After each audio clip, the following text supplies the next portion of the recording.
Lana. Lana. Lana. Lana! What? Danger zone. What is up? This is ZacBandicoot here. And Papa Ed. And I'm back with another movie review of Top Gun Maverick. And I have to say, this was amazing. It was so good. Oh my goodness. So good. Top Gun, the jets, and it was great. All right, you know what? This movie's great. Go see it. You gotta go see it. All right. Go Bye. see it. Go That's see it. Go all see I it gotta say. right now. Yep.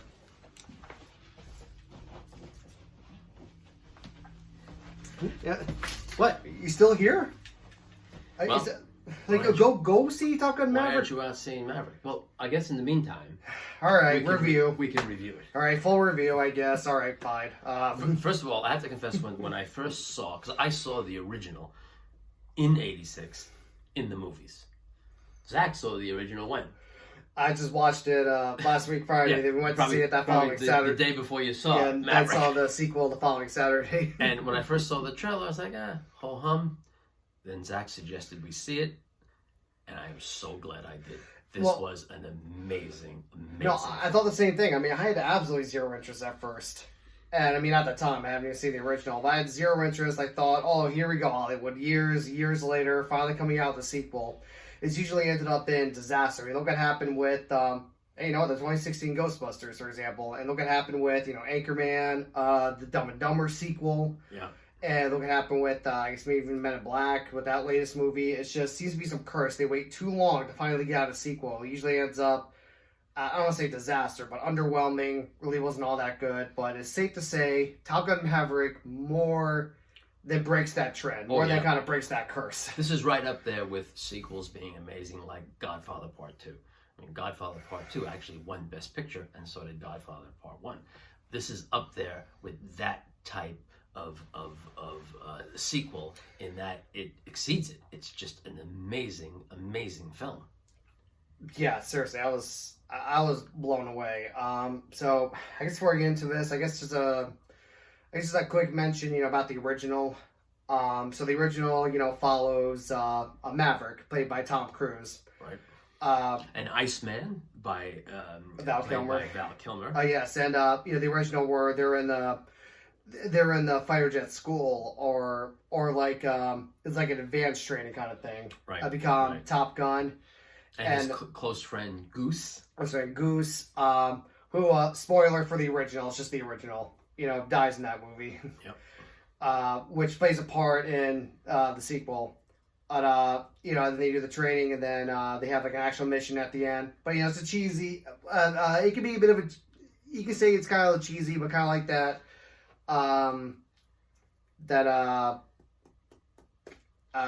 What's the word I'm looking for?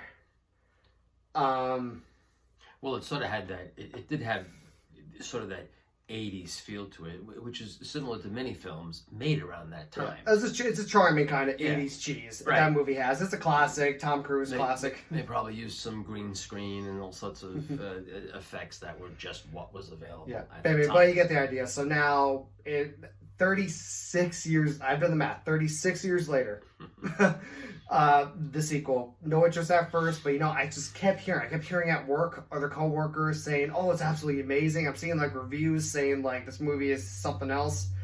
And you have to wonder, what is it that Tom Cruise is doing to keep himself looking the way he does?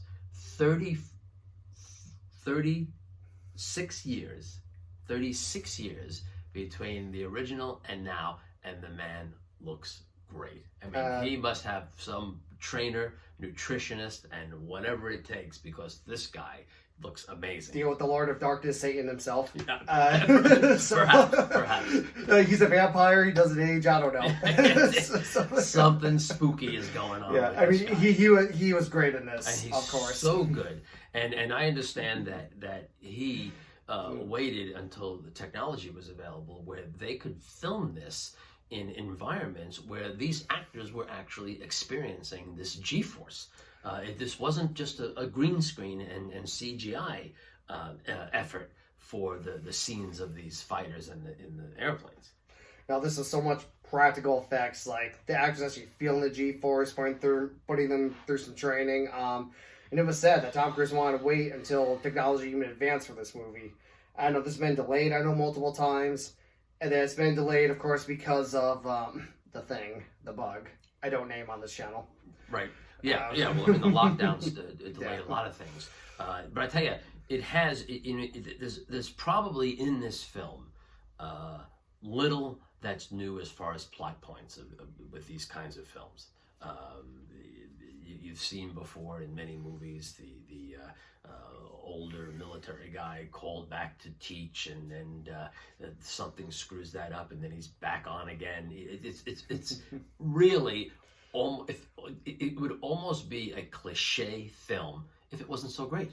If all these elements didn't come together perfectly and create one of the best, as they would call a popcorn movie, that I've seen in many years. I mean, it was done well. I mean, again, still surprised how well this turned out. But in the story, I thought, honestly, they did a good job for what they were given. And we're continuing the story, like you said, Tom Cruise coming back, teaching the new pilots who were all Top Gun graduates already. So it doesn't actually go back to Top Gun, which was a good move. But they brought him in just to teach these and you will really pilots. Enjoy, and this is not a spoiler, you will really enjoy the hat tip to Val Kilmer.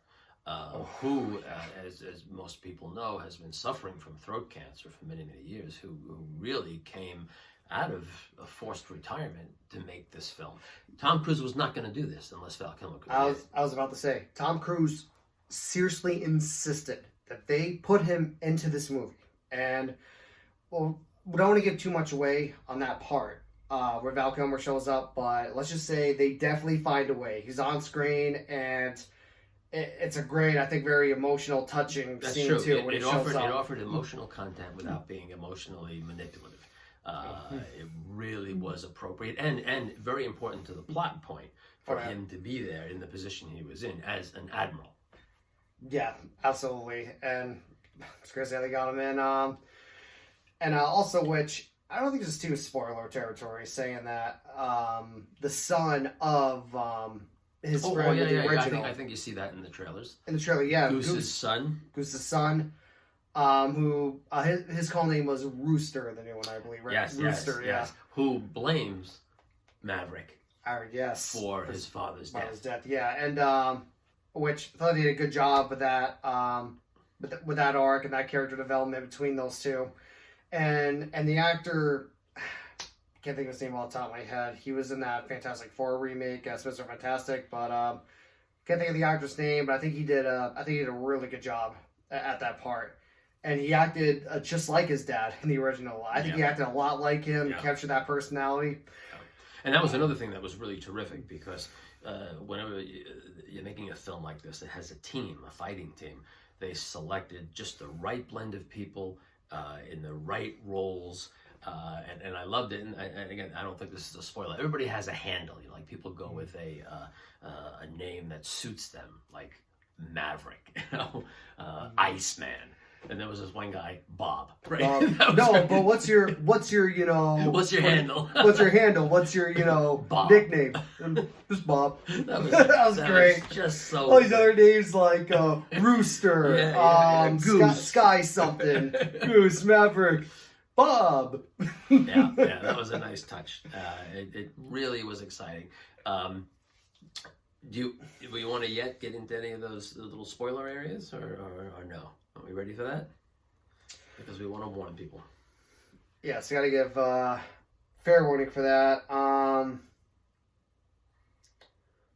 Well, before we do that, let's just get a little more into talking about it now. We could say, like we said, a lot of practical effects, fighter jet scenes, and not only is great with them training these guys, it had amazing action too. So you will not be disappointed on, fighting at the fire jets, and of course they go on their real mission later. Some of the stunts, like Tom Cruise like pushing the plane to its limit, like in the beginning. And it was incredible. You'll be excited. We're like, whoa, with some exciting scenes. You had some actual Air Force fighter jet pilots see this film and say things like, you know, some of this stuff is impossible, but I don't care. I love this film. Okay, you gotta let stuff like that go. It was very well done, and so we keep it spoiler free, but we are gonna go to spoiler territory right now. So this is full spoiler warning, and if you don't want spoilers, skip to, it's gonna appear right here, to this portion of the video. Skip to this portion of the video if you want to skip the spoiler section. If you haven't seen it or you don't want to be spoiled. Okay. First one, minor spoiler. I thought it was brilliant the way they wrote the enemy as nondescript.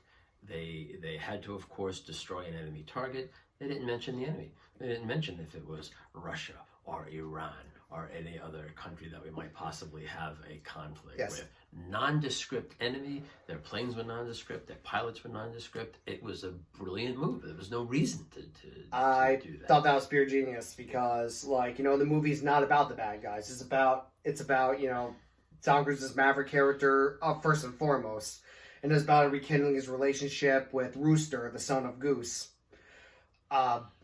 Which I mean, it was definitely very rocky for a while, but then eventually, yes, you know, a familiar story arc, but done to perfection. When they had to work together, like it even became almost like it even had a taste of buddy action comedy at one point of it, where they were shot down and they were finding that original, what's the jet's name? That original one they found in the enemy base. Oh, I think it was something. Yes, you know? yes, I think it was old F-14 or something. F-14, something like that. Yeah, and he was like, "Well, seriously, an F-14?" He's like, "Yep." And they're flying in the air. The two whatever enemy, Iran, Russians, whatever it could be, and doing a bunch of call signs. Yeah, and then Tom. Go ahead. I'm sorry. And then Tom Cruise going like, hey, and Rooster's like, "What's that?" Tom Cruise, I got no idea. Yeah, and that's what I meant when I said there's a lot of things that are very cliched, but they're done so well. Like you have in a lot of films the misunderstood relationship where somebody holds a grudge against someone and they're forced into solving that and they become close. You have situations where people are about to be killed except for somebody else who comes in last minute to save the day. All that cliched stuff is in here, but it works. I thought there was going to be mass death. I'm sorry. I thought it was going to be like mass death. I thought most of the crew was going to die, but most of them survived. But pretty much all of them survived. Everyone survived. Yeah, even Bob. And that's key because a lot of times a film will want to give you some emotional impact, and they'll go on a mission, and you know one guy or two people will come back. But here, everybody lives, and it's wonderful to have that kind of. I would have been emotionally distraught if Bob died. Absolutely, Bob lives. Yeah. And I mean, but they did give you some emotional impact with the death of Iceman, of Val Kilmer's character, and it was important to the plot. It was important to the plot because as an admiral, he was looking after Maverick and he was protecting his career, and when he was gone, things turned against him. But and you'll see this in the film what he does to prove himself indispensable to the mission. Oh, we're in spoiler territory. He steals a jet. He shows the mission can't possibly be done in under 2 minutes. Yeah, and normally you'd be court-martialed, jailed easily, but hey, you know what? A movie needs to happen. So you gotta let things like that go. So the movie can happen. I know. So you just gotta let stuff like that go. And again, and I can't say this enough how surprised I was how good this was. Like they put so much tender, loving care in this. And although Tom Cruise, wasn't a director, he wasn't a producer, but he just as well have been in this. Like he had so much influence, I'd say. Would you say he had like tons of influence over how this thing came out? And I'm not 100% sure he didn't get a producer credit on this one. He may have. He may have, and we'll find that out. Yeah, as he looks at that, I'll talk a little more. Yeah, like seriously, blown away by every aspect. How it was just so every aspect. Yeah, it's we haven't really had a movie quite like this in a long time. I think I had to put this. It's just a movie purely for entertainment and for good, for a good mix of drama, a good mix of action, even some funny scenes in there. And just purely to entertain. It seems like too many movies these days. I've walked on ice plenty of times, so they're my reviews. But I'll just say, didn't push a message. I'm going to put it that way, okay? This is a very nonpartisan. Nonpartisan way. There's no political agenda at all. It's just a good yeah. film. And by the way, Tom Cruise was one of the producers. There's like 10 of them, but he was one. He was one. Okay, so correction, he was one of the producers, and it shows how much influence he had. He just cared about making this good. Right before the movie, literally, it's just Tom Cruise on screen saying, "Hi everyone, thank you so much for coming to see, Top Gun Maverick. We made this for you. Real fighter jets, not CGI. Yeah. All That this. was real good. Hope you enjoy." Yeah, that was wonderful. Oh, and it's even, which my editing, this will be on screen about right now. Tom Cruise, even on his Twitter, thanking everyone. Thank you so much. This is such success, and which it was. And it's killing at the box office. it is. Oh, yeah, and I love to see that because a good movie should be rewarded. And when you start to make the kinds of films that people want to see, that's when you make money in Hollywood. They know in Hollywood, like this kind of stuff you don't want to see. It's there's more of them after more movie being out, but it's like you already expect. The great ones, my opinion, were back then. Now the ones coming out were, they're still good. It's more Marvel. Except for Spider-Man No Way Home, of course. That was great. Watch my review of that. But anyways, you're starting to be good. All right, cool. But this was a huge surprise. Wow. I just seriously thought it was, how did I put it? I remember I posted on Facebook about it. I was like, I thought it was going to be another just typical Hollywood cash grab, totally just relying on nostalgia alone. Which it did, though. It still did that. It still touched your nostalgia bone, but it did it in a good way. How would you describe that? Well, I got to tell you, I'll describe that as doing it perfectly. Yeah. Because they give you the nostalgia of the first film while taking it to new places. And I tell you, it's interesting because you could watch a film like this, and if you're a fan of the original Star Wars, the 77 Star Wars, you would think that it's tipping its hat to Star Wars in some of these battle scenes at the end. Except Star Wars was a hat tip to military films. But you'll see, and again, if you're a Star Wars fan, you'll see some of these things are reminiscent of the end of the original Star Wars. And by the film. way, if you haven't seen the original, if you don't watch the original first, don't worry about it. It gives you enough of a recap. It gives you enough, background, would you say, of the first one. It's a special treat if you knew the first one, though. Which is why I opted. I think I might have saw it as a little kid, but I had very vague memories if I did. So I watched it, the night before we went to see it the following day. And it's more of a treat if you have seen the original. But again, you don't have to, right? Nope, you don't have to. It gives you... Stands on its own, and as a matter of fact, there's enough background given in the film about the original where it could be a film that wasn't a sequel, and you would get enough backstory to know what was going on with these characters. Yeah, and if you see it in theaters, while it's still in theaters, I suggest seeing the biggest screen possible. We were at a RPX. RPX I highly recommend. Granted, not 100% necessary. You'll enjoy it no matter what. But I suggest, if you can, see it on a really big screen. Fighter jet scenes, amazing. Yep. The fight scenes, Not to be missed. amazing. Not to be missed. We miss, yeah. Well, that's it for me. Yeah, maybe we'll... That's not to excite you. I just cannot believe it turned out this good. I had zero interest. My expectations were... But we went, so...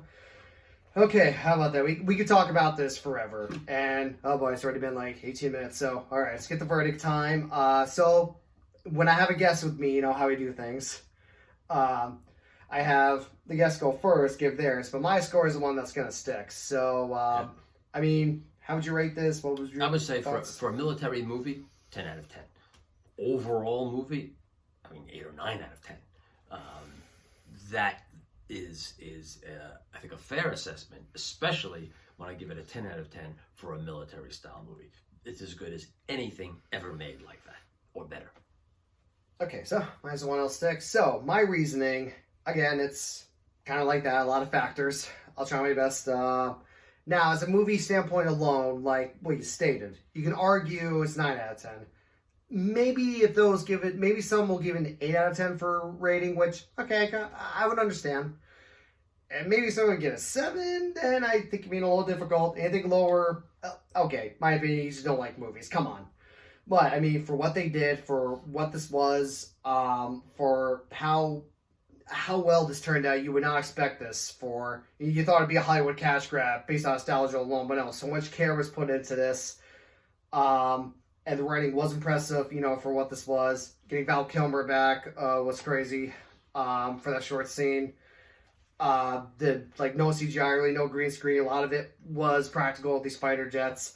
You know what? For what they did, it was so amazing. It's one of the best movies I've seen, honestly, period of all time in my lifetime. I would at least put it up there in the top 10. I seriously, no joke, and trust me, I've seen a fair share of movies.